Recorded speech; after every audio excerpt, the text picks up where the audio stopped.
السلام على الحسين. جسے جہاں سے موقع ملا اس نے ان کٹے سروں پہ پتھر بھی پھینکے. ان کٹے ہوئے سروں کے پیچھے یہ سیدانیاں آپ زنجیر سے ہاتھ باندھیں گے، ان کے رسی سے ہاتھ بندھے تھے، لیکن میرے مولا سجاد زنجیر کا قیدی، ننگے سر ہیں، کھلے بال ہیں. مگر یہ سارا منظر دیکھا، کوئی اثر نہ ہوا.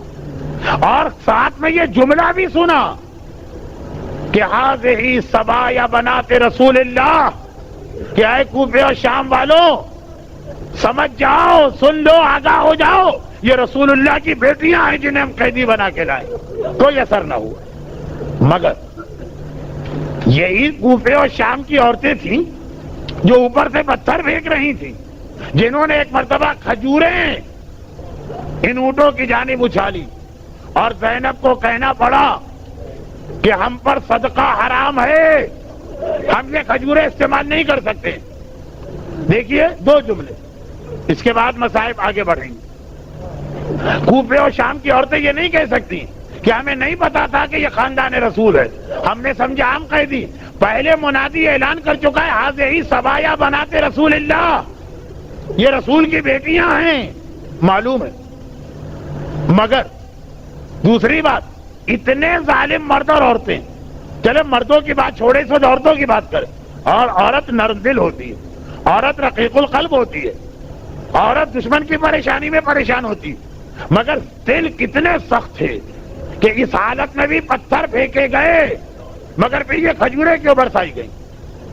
یہ کھجوریں سجاد اور زینب کے لیے نہیں، کٹے ہوئے سروں کی وجہ سے نہیں، ماں کی گود میں بیٹھے ہوئے بچوں کے چہروں کو دیکھ کر، جن کے اترے ہوئے چہرے، جن کے سوکھے ہونٹ، جن کے پیاسے زبان، ایک ایک کیفیت عورت کو بتانے کے لیے کافی ہے. مرد شاید اتنی آسانی سے نہ پہچانے کہ کون بچہ پیاسا، عورت پہچان جائے گی یہ ماں کی گود میں بیٹھا ہوا بچہ یا بچی کئی وقتوں کے پیاسے. اور یہ بھی ایک مقصد تھا جس کے لیے حسین سب کے مشوروں کو ٹھکرا کے ان بچوں کو ساتھ لے کے آئے تھے. جب مدینے سے نکل رہے تھے کہا گیا تھا آقا اگر جانا ہی ہے تو عورتوں کو لے کے نہ جائیے. عبداللہ ابن عباس مشورہ دیتے ہیں، پردے کے پیچھے سے زینب کی آواز آتی ہے ابن عباس یہ کیا کہہ دیا، بھائی سے جدا ہو کر کیا بہن زندہ رہ سکے گی؟ حسین نے کہا نہیں، جو جہاد میں کر رہا ہوں ایک منزل پر ان عورتوں کی ضرورت پڑے گی. خاندان کے لوگوں نے کہا اچھا آقا کم از کم چھوٹے چھوٹے بچوں کو تو چھوڑ جائیے. حسین نے کہا تمہیں نہیں پتا میرے اس جہاد میں ان بچوں کی آگے چل کے کتنی ضرورت پڑے گی. مرحوم مولانا غلام عسکری صاحب کا ایک جملہ میں پہلی مجلس میں پڑھا تھا، اس کو آج دوہرا کے بات آگے بڑھاتا ہوں.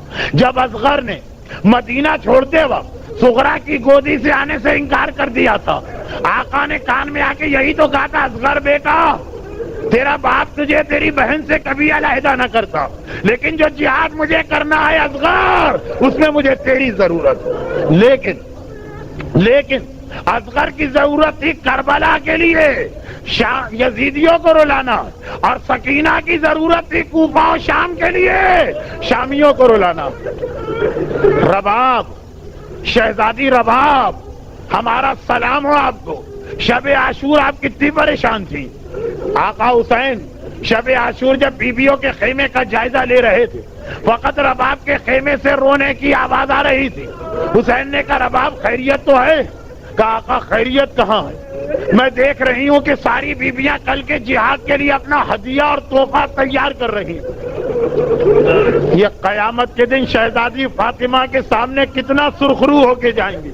ہائے رباب کتنی بدقسمت ہے، اللہ نے کوئی ایسا تحفہ نہیں دیا جو جہاد میں کام آئے.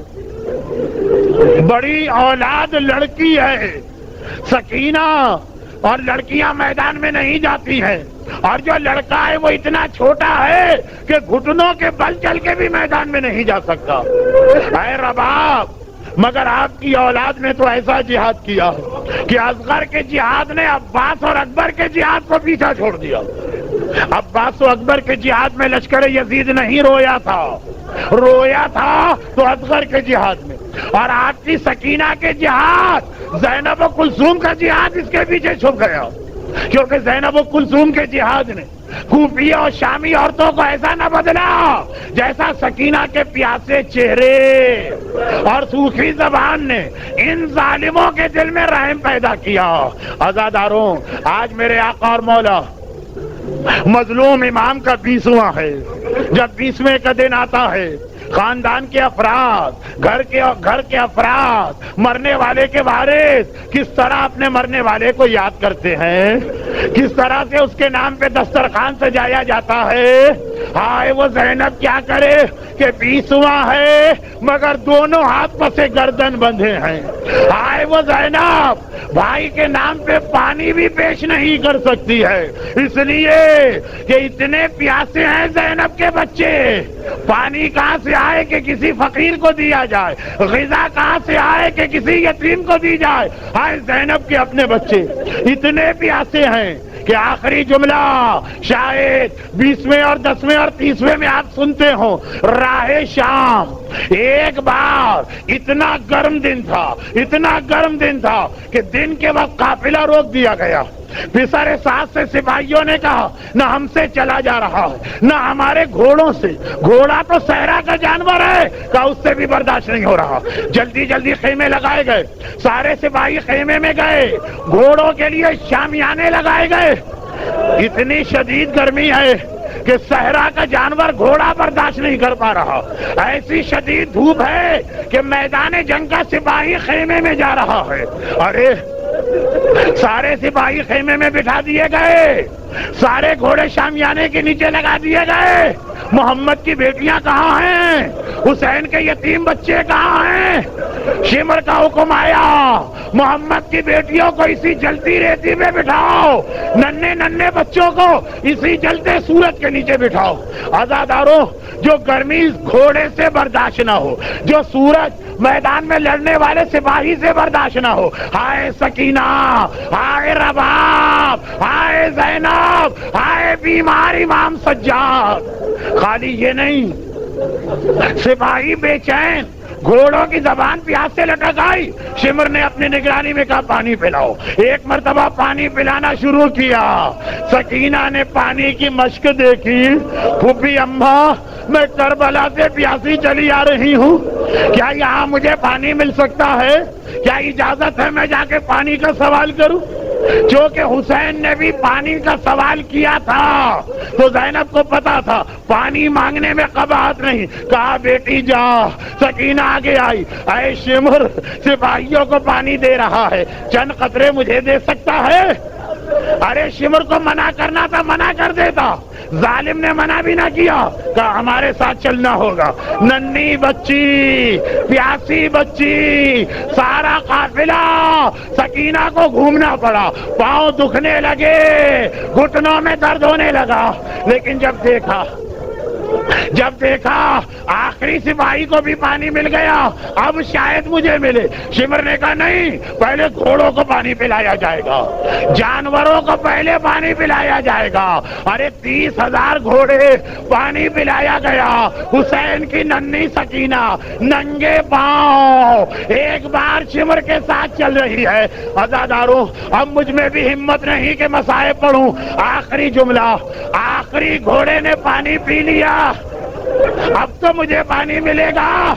شمر نے کہا سکینہ ذرا ہاتھ بڑھانا۔ سکینہ نے ہاتھ نہ بڑھائے، حسین کی بچی ہاتھ نہیں پھیلا سکتی۔